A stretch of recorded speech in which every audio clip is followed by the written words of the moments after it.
Olá pessoal, tudo bem?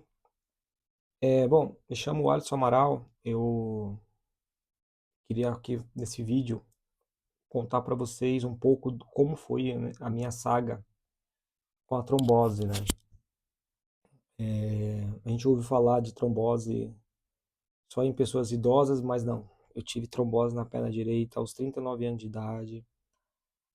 Treinava bem, treinava muito, me alimentava bem, dormia bem, mas infelizmente ela me pegou, assim como pega milhares de pessoas aí diariamente.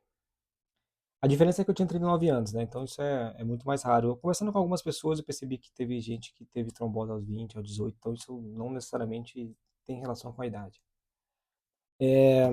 Mas o problema maior foi assim, porque quando eu tive a trombose, em 2021, estava treinando para competir provas de ciclismo de estrada amador no campo. Foi longe de mim ser profissional, mas eu gostava, né? Acordava todo dia de manhã, 4 da manhã, tomava lá meu pré-treino e saía para pedalar 50, 60, às vezes 100 quilômetros. Isso quase que diariamente, tá?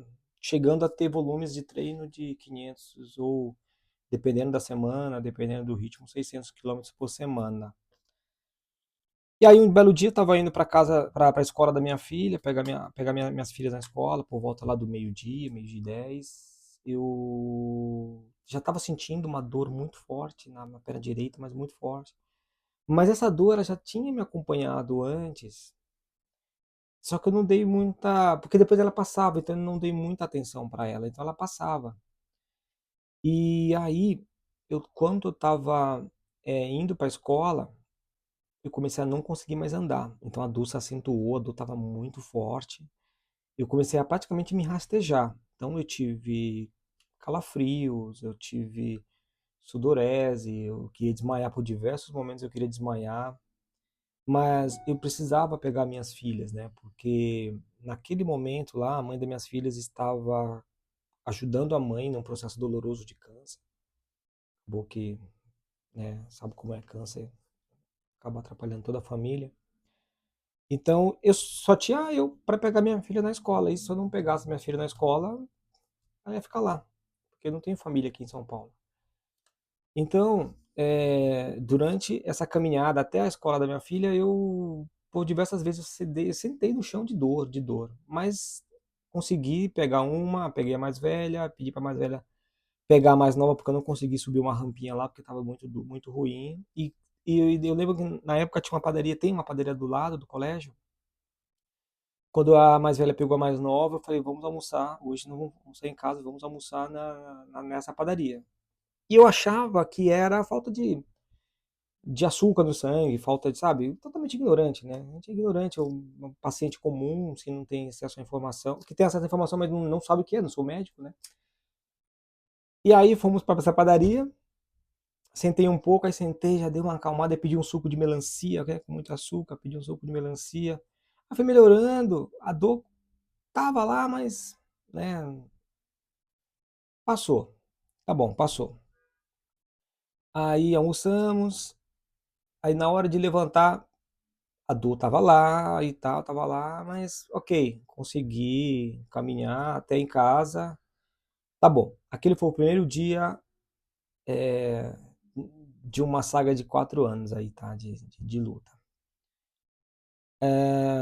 Só que até então, a minha vida mudou para sempre, porque qual era o sintoma? Formigamento na perna, era como se tivessem facas espetando na ponta dos dedos, na palma dos pés. E era uma dor terrível, terrível. Essa dor é terrível. Dia seguinte, tentava caminhar nada, o terceiro dia, quarto dia nada, e continuava pegando minhas filhas na escola, então já pegava com aquela dificuldade, com muita dor. Só que eu percebia que com o passar do tempo, eu já conseguia caminhar melhor. Caminhar, não correr, porque eu corria, mas com essa trombose você não consegue mais correr, porque o corpo precisa de maior quantidade de oxigênio para vascularizar a musculatura e você não tem. Então, naquele momento eu tive uma embolia. E por que que eu não perdi a perna? Porque como eu sempre treinei e fiz endurance, ficava horas e horas pedalando, treinava às vezes em zona 1, zona 2, zona 3, 4 e 5, são zonas de frequência cardíaca, isso aí é um outro assunto para pessoas especializadas em fisiologia do exercício, que poderiam explicar o que seria isso na prática. Eu não vou falar isso aqui, até porque não é minha área, e não posso falar muito sobre isso. Mas nesses treinos me ajudavam com que meu corpo criasse artérias colaterais e para uma melhor vascularização da musculatura. Eu não perdi a minha perna justamente por ter esse quadro de atleta. Mas foram 2 meses até descobrir o problema, porque eu fui... O que eu pensei? Poxa, não estou conseguindo andar. Qual é o médico que eu vou? Não sabia. Cheguei aí no ortopedista. O ortopedista olhou, viu os exames. Ah, é ciático, é nervo ciático, é não sei o que, tal, tal, tal. Guardem bem esse nervo ciático, tá, gente? Porque isso aí atrapalhou muito a minha vida, atrapalhou muito o diagnóstico. E foram diagnósticos feitos por médicos, tá? Então guardem bem esse nervo ciático. Tá bom, nervo ciático. Aí, bom, fiz RM de coluna, lombar e tal. Na coluna tá perfeita. Sempre treinei musculação, então não tenho hérnia de disco, não tenho que causa alguma compressão no nervo, não tenho esporões ósseos, não tem nada. Osteófitos marginais, né? O que os médicos falam. Então eu demorei 2 meses até eu ir num vascular. E aí eu comecei a investigar por conta própria, porque os médicos me atendiam, ah, não é nada, você não tem nada, você não tem nada. Mas se fossem, aí vai uma minha bronca muito com a medicina, os médicos atualmente, que nós estamos realmente com muitos problemas de qualidade de médicos, tá, gente?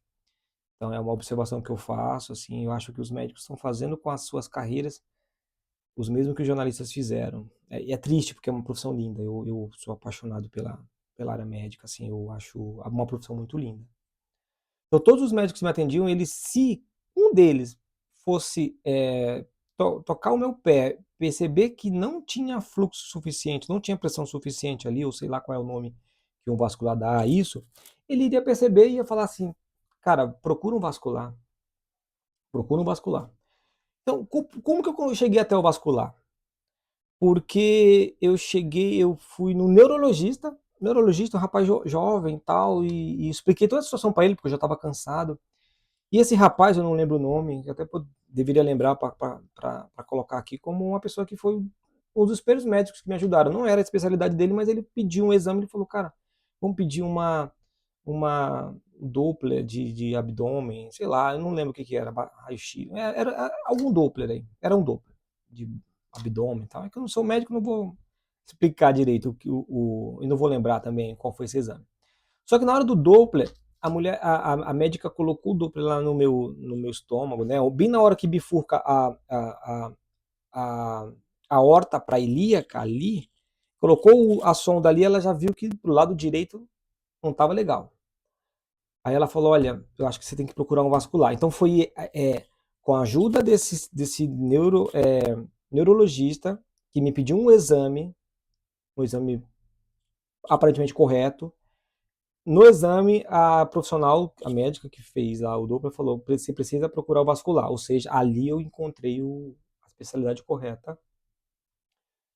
E então fui procurar um vascular.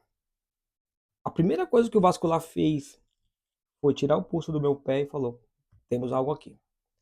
E aí essa médica me pediu uma TC, angiotomografia de membros inferiores com contraste. O contraste é bem chato. Tudo bem, fiz. Eu fiz exames no Sírio, excelente lugar para fazer exames e tal. Quem tiver acesso a fazer lá eu tenho, então sou privilegiado por isso. E aí eu fiz. Saiu o resultado do exame, tá lá. Eu tinha mais ou menos 20 centímetros de trombo ali parado. E ali começou uma outra. Aí, ok, vamos tentar fazer a cirurgia. Então, aí foi. Pensa, ó, lembra? Já são 2 meses que eu estava investigando o problema, desistia, voltava a procurar e tal. Lembra, guarda essa informação lá na frente, se vão lembrar. Eu passei 2 meses para identificar o problema. Nos próximos vídeos, eu vou dar spoiler. Eu passei um ano para identificar o mesmo problema. Para você ver como estão nossos profissionais da saúde. Fiz aí o pedido para o exame, o pedido de cirurgia para o convênio, tá? O convênio demorou para caramba, não queria aprovar, e era bem no meio da pandemia. Tá bom. Aí tive que entrar como liminar, sabe? Muito chato, isso eu não queria ter que fazer isso. E ainda hoje acho que foi a pior besteira que eu fiz, foi entrar com essa liminar para pedir a cirurgia, porque é chato, né? Processo, liminar, juiz, advogado, essas coisas é muito chato. Mas, ok, fiz. Tava preocupado, né? Queria logo resolver o problema. Fiz uma angioplastia, coloquei o primeiro stent na ilíaca inferior direita. Aí depois aí até então, 3 semanas, 3 meses, 4 meses parado sem treinar, aí comecei a voltar aos poucos, enfim, vida voltou normal. Então ali eu achei de verdade que o meu problema tinha sido resolvido. De verdade, eu estava feliz, a minha vida estava finalmente voltando a andar. Mas no próximo vídeo eu vou falar o que mais aconteceu. Mas é isso. Essa é a parte 1, que complicado.